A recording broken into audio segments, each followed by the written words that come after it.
আসসালামু আলাইকুম ওয়া রাহমাতুল্লাহি ওয়া বারাকাতুহু। সম্মানিত দিনী ভাই এবং বোনেরা, দূরে অথবা কাছে, দেশে কিংবা বিদেশে, যে যেখান থেকে আমাদেরকে এই মুহূর্তে দেখছেন এবং দেখবেন পরবর্তীতে, আপনাদের সকলকে আন্তরিক মোবারকবাদ এবং শুভেচ্ছা জ্ঞাপন করছি। অনেকেই আবেদন করেছেন যে আমাদেরকে পরিপূর্ণ সহি পদ্ধতিতে নামাজের ব্যাপারে আপনি ভিডিও তৈরি করে দেন। তাদের সেই অনুরোধ রক্ষার্থে 40টার মতো ভিডিও করব নামাজের উপরে, যার নাম দিয়েছি মিশন পূর্ণাঙ্গ নামাজ শিক্ষা। অর্থাৎ নামাজ শিক্ষার প্রথম থেকে শেষ পর্যন্ত যা যা লাগে, এমনকি নামাজ প্র্যাকটিক্যালি আদায় করেও হলেও আমরা আপনাদেরকে নামাজ আদায় করে দেখাবো ইনশাল্লাহ। বিশ্বনবী মুহাম্মদ রাসূলুল্লাহ সাল্লাল্লাহু আলাইহি ওয়াসাল্লামের যে 30 প্রকার নামাজ, যেই 30 প্রকার নামাজের চিত্রটা আপনারা এই মুহূর্তে স্ক্রিনে দেখতে পাচ্ছেন। আমরা মোটামুটি এই 30 প্রকার নামাজের উপরেই আপনাদের খেদমতে ভিডিও দেওয়ার চেষ্টা করবো ইনশাআল্লাহ। অনেকেই আছেন যারা নামাজ একেবারেই পড়তে পারেন না, তাদের জন্য উপকারী যাতে হয় সেই বিষয়টা মাথায় রেখে আমরা একেবারেই বেসিক লেভেল থেকে আলোচনা শুরু করবো ইনশাআল্লাহ। এবং আমরা আস্তে আস্তে নামাজগুলি প্র্যাকটিক্যালি আপনাদেরকে আদায় করে দেখাবো ইনশাআল্লাহ। রাত এবং দিন মিলিয়ে 24 ঘন্টায় মোট 5 ওয়াক্ত নামাজ।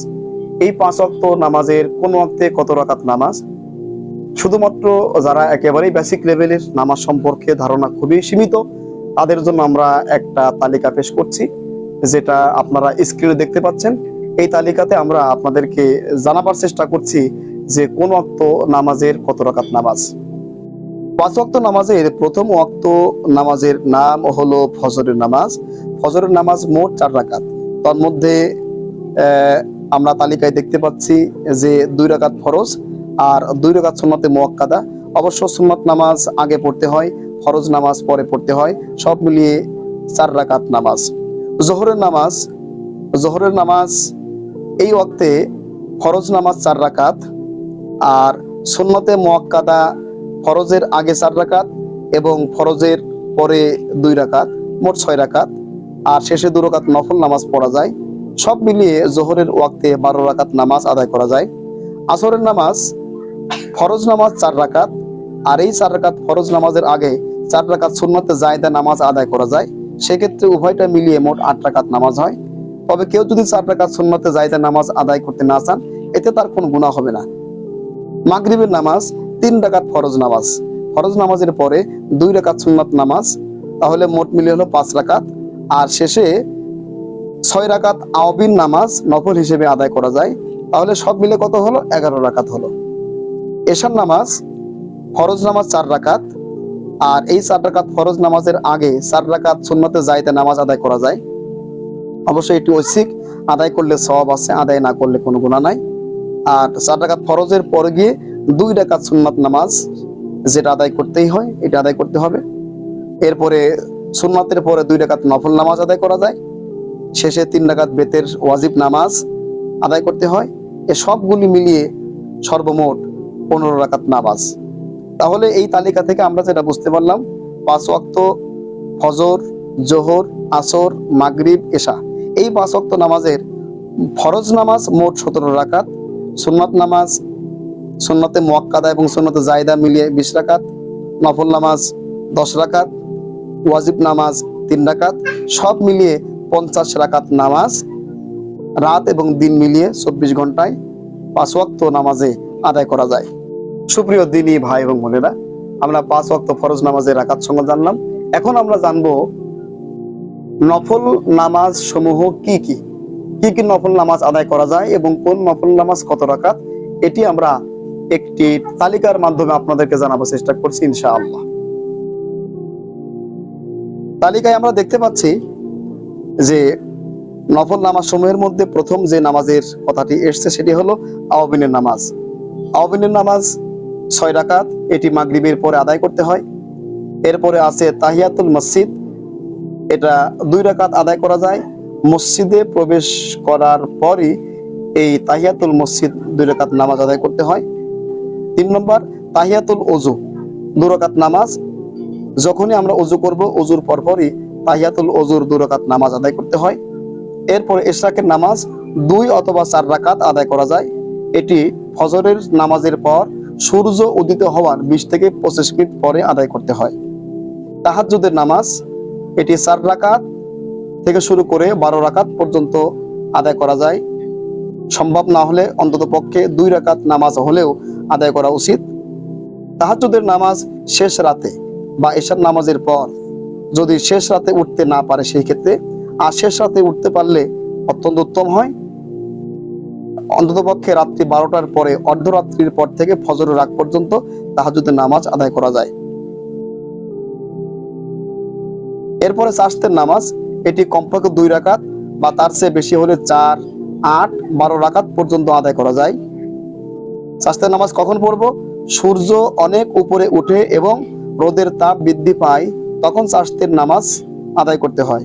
সাধারণত সকাল 10টা থেকে সকাল 11টার সময় এই নামাজ আদায় করতে হয়। চাশতের নামাজকে অনেকে সলাতুদ দুহা নামেও নামকরণ করে থাকেন। এরপরে ইস্তেখারার নামাজ এটি 2 রাকাত আদায় করতে হয়। এশার নামাজের পর উযু করে একাগ্রতার সাথে এই নামাজ আদায় করতে হয়। ইস্তেখারা হলো বিশেষ কোনো কাজ করার জন্য সিদ্ধান্তে যদি পৌঁছতে না পারা যায়, সেই ক্ষেত্রে আল্লাহর পক্ষ থেকে সিদ্ধান্ত প্রার্থনা করে আল্লাহর পক্ষ থেকে সিদ্ধান্ত জানার জন্য ইস্তেখারার নামাজ আদায় করতে হয়। সর্বশেষ সালাতুত তাসবিহ এটি 4 রাকাত আদায় করতে হয়। প্রতিদিন একবার অথবা সপ্তাহে একবার কিংবা মাসে একবার অথবা বছরে একবার, সেটাও সম্ভব না হলে জীবনে কমপক্ষে একবার এই নামাজ আদায় করতে হয়। প্রিয় ভাইরা, এখন আমরা জানবো যে রাত এবং দিনে কোন কোন সময় নামাজ পড়া হারাম।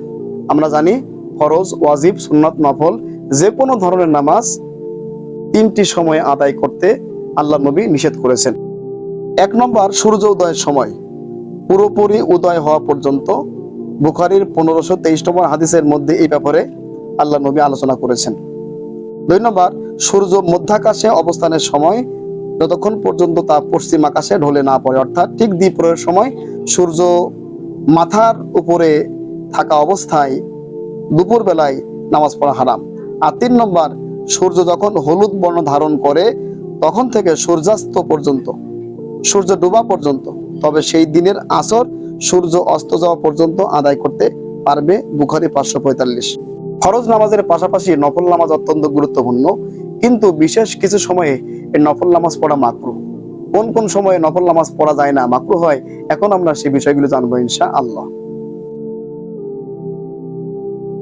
1 নম্বর ফজর উদয় হওয়ার পর 2 রাকাত সুন্নাত থেকে অতিরিক্ত পড়া, অর্থাৎ ফজরের ওয়াক্ত হওয়ার পরে 2 রাকাত সুন্নাত নামাজ আদায় করার পর ফরজ নামাজের আগ পর্যন্ত এই সময়ের মাঝখানে কোনো নফল নামাজ পড়া যায় না, এটি মাকরুহ হবে। 2 নম্বর ফজরের নামাজের পর সূর্য উদয় হওয়া পর্যন্ত মাঝখানে কোনো নামাজ নাই। 3 নম্বর আসরের পর থেকে সূর্যাস্ত যাওয়া পর্যন্ত এ সময়ের মাঝখানে যে কোনো নফল নামাজ আদায় করা মাকরুহ।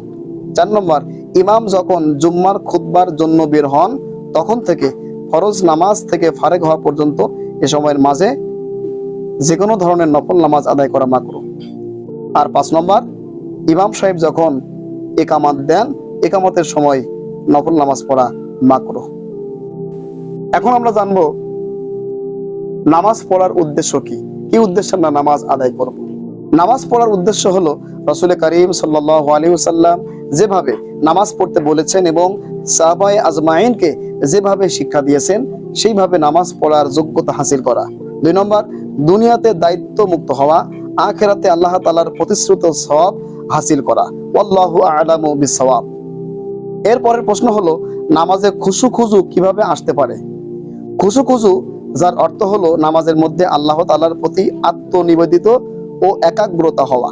আল্লাহু আকবার বলে যখন বান্দা নামাজে দাঁড়ায় তখন সে যেন ভাবে, আমি এখন বিশ্বজাহানের শাহানশাহের দরবারে হাজির হয়েছি, যদিও আমি তার পাক জাত ও পবিত্র সত্তাকে দেখি না, কিন্তু তিনি আমাকে দেখছেন। রাসূল করিম সাল্লাল্লাহু আলাইহি ওয়াসাল্লাম ইরশাদ করেন, আনতা আবুদাল্লাহা কাআন্নাকা তারাহু ফাইন লাম তাকুন তারাহু ফাইন্নাহু ইয়ারাক।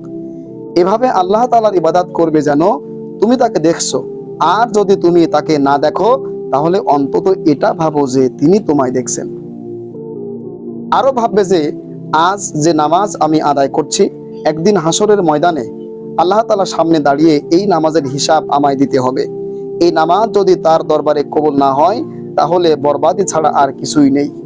পক্ষান্তরে যদি তা তার দরবারে কবুল হয়ে যায় তাহলে আমি কামিয়াব। এই নামাজের মাধ্যমেই আল্লাহ তাআলা আমাকে জান্নাতের ফয়সালা করবেন। সুবহানাল্লাহ। আরো একটি সহজ আমল, রাসূলুল্লাহ সাল্লাল্লাহু আলাইহি ওয়াসাল্লাম ইরশাদ করেন, যখন তুমি নামাজে দাঁড়াবে তখন তুমি এমন ব্যক্তির মতো দাঁড়াবে যেন দুনিয়া থেকে বিদায় গ্রহণ করছো এবং এটাই হয়তো তোমার জীবনের শেষ নামাজ। হয়তো এই নামাজের মধ্যেই কিংবা নামাজের পরেই তোমার মৃত্যু এসে যাবে, আর কোনো নামাজ আদায় করার সুযোগ হয়তো তুমি পাবে না। কাজে কতটা বিনয়ের সাথে, একাগ্রতার সাথে, খুশুখুজুর সাথে নামাজ আদায় করতে হবে, এই হাদিসের মাধ্যমে সহজে সেটা বোঝা যায়। আমরা যেভাবে নামাজ পড়বো না, 1 নম্বর, অলসতার সাথে মানুষকে দেখানোর জন্য নামাজ পড়বো না। কারণ যারা মানুষকে দেখানোর জন্য অলসতার সাথে নামাজ আদায় করে তারা হচ্ছে খাঁটি মুনাফিক। আর মুনাফিকদের প্রসঙ্গে আল্লাহ তাআলা বলছেন, ইন্নাল মুনাফিকিনা ইউখাদিউনাল্লাহা ওয়া হুয়া খাদিউহুম ওয়া ইযা ক্বামু ইলাস সালাতি ক্বামু কুসালা ইউরাউনান নাস ওয়া লা ইয়াযকুরুনাল্লাহা ইল্লা কলিলা। সূরা নিসা আয়াত নম্বর 142।